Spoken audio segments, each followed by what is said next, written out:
be spooky time? Each one of you a spook? Who's the biggest, prettiest spook up there? I am. Brooklyn. No, they're bad. They're the tree.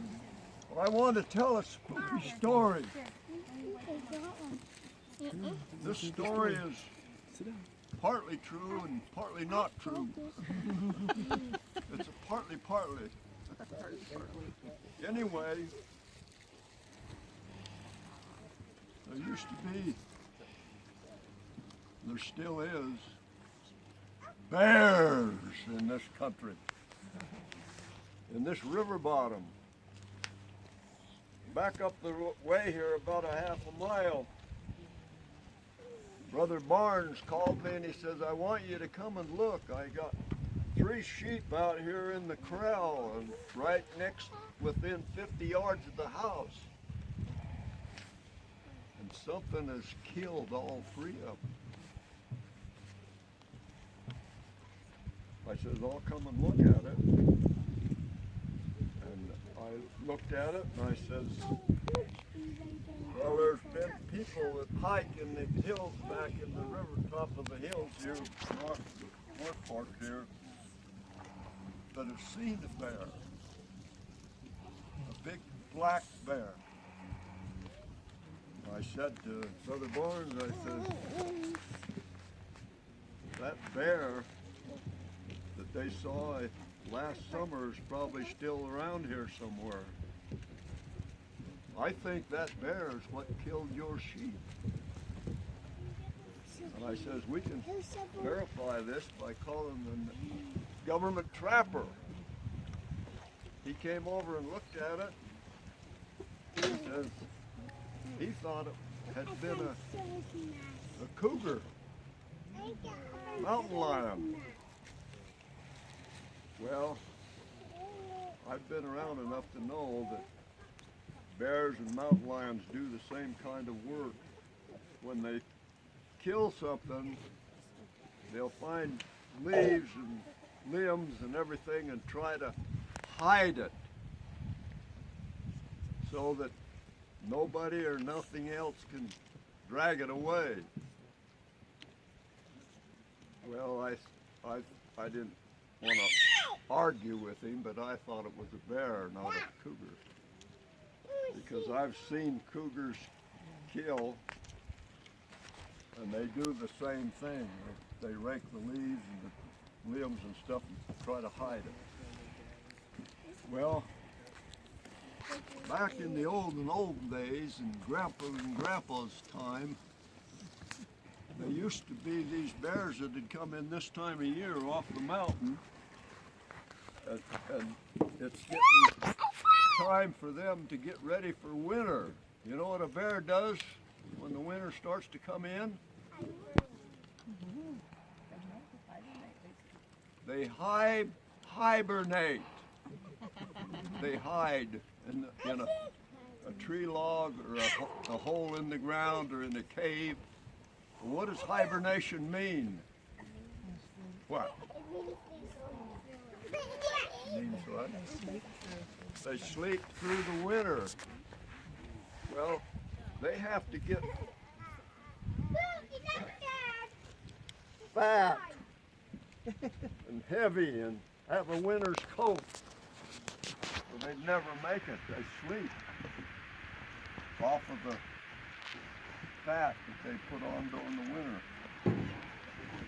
So Grandpa and Grandma used to be great-grandpa to most of you anyway, and great-grandpa to me.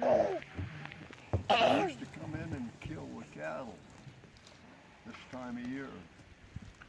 And they'd have, you see all these cattle over there in the field across from the house. They'd come in there and kill the cattle. And they'd get husky and big, ready for the hibernation. Anyway, this part is not the Anyway,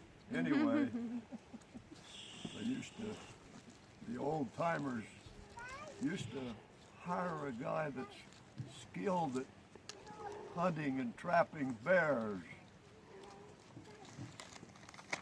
And this guy's name was Whiskey Jack. They hired him to come and trap bears because he knew how to handle and what their habits were. And a lot of the farmers would go out and try to find those bears, and they didn't know much about how to go about hunting them or trapping them. So they hired Whiskey Jack. And Whiskey Jack went out and he had several encounters with this bear, and he figured he knew how to handle it, and he's gonna get him. So he Someone will went get out it if you and put it. brought him. You know what this is? Bear trap. A bear trap? Where's it Even from? this might be the bear trap that he used. Ooh. It's a spring steel butt trap. You tramp these down and pull the lever up and put the key under there. Like that. If I could get it under there, oh, it's stuck. Look at this And up. it pulls it up there, and then when you put the bait, what is the bait? Anything a bear likes to eat. An apple. Popcorn. And when that goes down, it opens. See, this is the rope that's bark that's broke, and it clamps onto his foot. Well,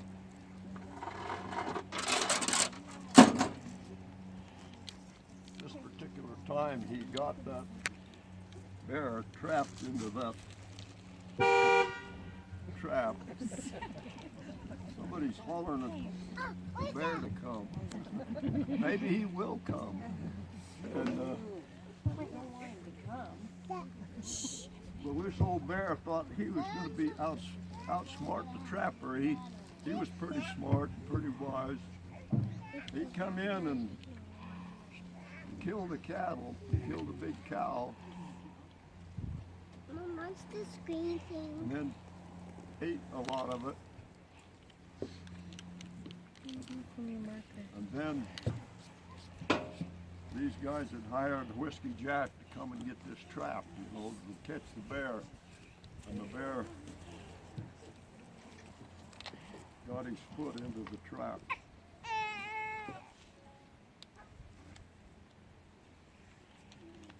It took two of his toes.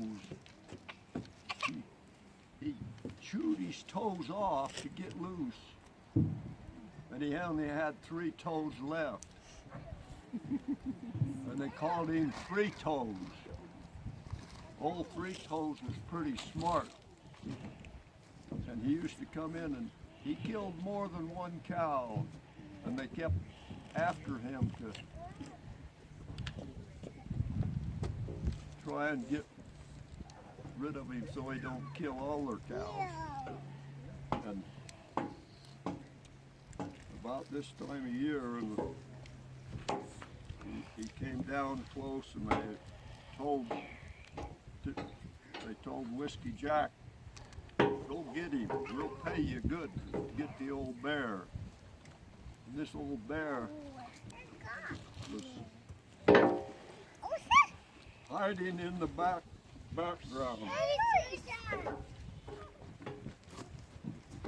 And he was going to chase Whiskey Jack, maybe even kill Whiskey Jack. Well, Whiskey Jack was pretty smart. He thought, I won't get close to him, I'll let him expose himself first. And he came out of the bushes, the bear did, and he let out a big roar. Huh? What? Did you hear that? What was that? I could hear something back here. Oh my word. Is that the three toes? Well, three toes is just a good story. Elizabeth, run! Ah! Hey, there it is. Okay, guys, this is the guy. You hear that?